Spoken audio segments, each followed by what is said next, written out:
এই মুহূর্তে আমি দাঁড়িয়ে আছি কলকাতার রুবিতে।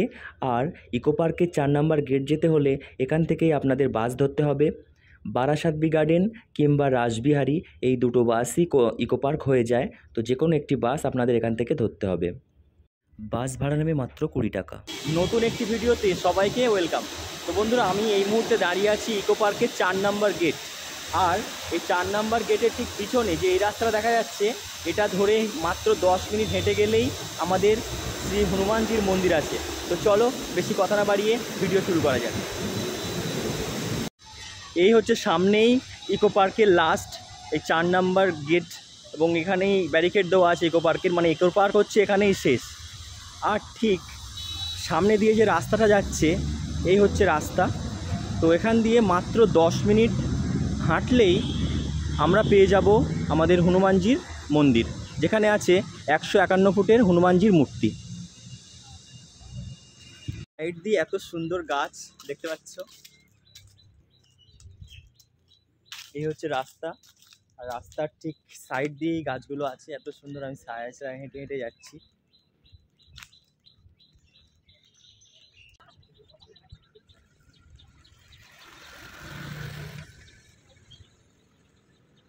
বন্ধুরা, গেট নাম্বার 4 থেকে মন্দির পর্যন্ত যাওয়ার জন্য আপনারা টোটোও পেয়ে যাবেন। গেট নাম্বার 4 থেকে একটু সামনে যাবেন, ওখানেই টোটোটা দাঁড়িয়ে আছে, ভাড়া নেবে মাত্র 10 টাকা। রাস্তার সাইড দিয়ে এত সুন্দর সুন্দর ফুল গাছ লাগিয়েছে যে আপনার মন ভরে উঠবে হাঁটতে। আমার কিন্তু ভালোই লাগছে হেঁটে যেতে।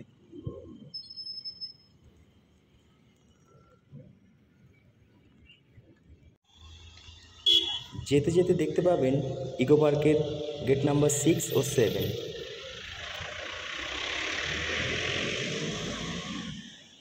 ফাইনালি বন্ধুরা পৌঁছে গেছি, আর মাত্র 1 মিনিট। দূর থেকে মন্দিরটা আমি দেখতে পাচ্ছি। গেট থেকে যে রাস্তাটা ভিতরের দিকে আসছে, তো ওটা আসছে সিলিকন ভ্যালি মোড়। তো সিলিকন ভ্যালি মোড় এসে আপনাদের ঠিক বাঁ সাইডে ঘুরে যেতে হবে। এখান থেকেই আপনারা মন্দিরটি দেখতে পাবেন, এবং এই হচ্ছে রাস্তা। একটু হেঁটে গেলেই মন্দির চলে যাবেন। জয় শ্রীরাম। ফাইনালি পৌঁছে গেছি আমরা নিউ টাউন রাম মন্দির। তো বন্ধুরা, এই মন্দিরে পুজো দেওয়ার জন্য প্রচুর দোকান আছে সামনে। তো এখান থেকেই পূজার সমস্ত সামগ্রী পেয়ে যাবেন। আর ভিতরেও পূজার সামগ্রী পাওয়া যায়, তো ওখান থেকেও নিতে পারেন। যেহেতু এখন 12টা বেজে গেছে, ওই জন্য অনেক দোকান বন্ধ হয়ে গেছে। একটু সকাল সকাল আসার চেষ্টা করবেন।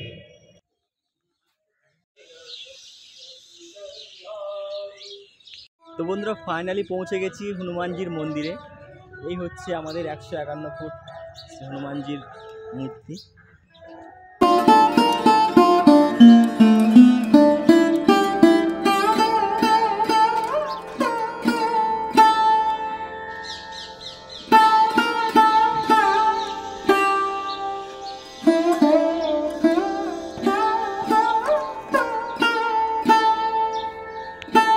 অনেক পৌরাণিক কাহিনী এই রাম মন্দিরে তুলে ধরা হয়েছে।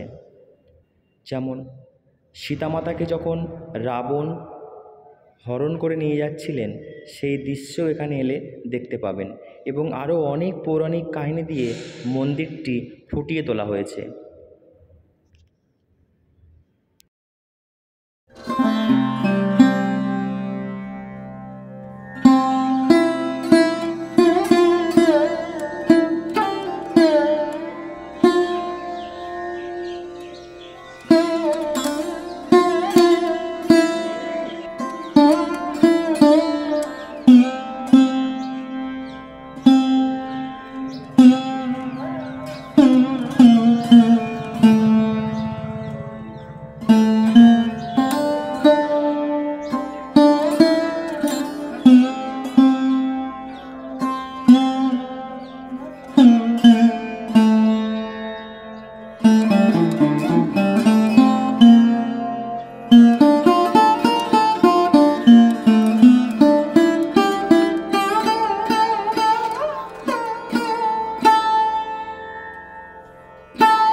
এই হচ্ছে মন্দিরের টয়লেটও আছে, এখানে টয়লেট যাওয়ার রাস্তা।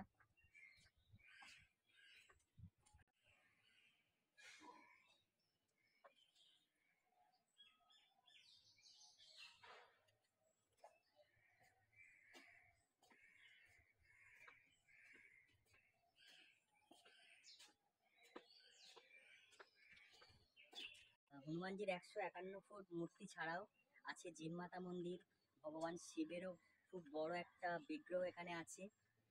আর আরো অনেক মন্দির আছে এবং একটা খুব বড় মন্দির আছে যেখানে হনুমানজির সন্ধ্যা আরতি এবং দুপুর 12টার সময় একটা আরতি হয়।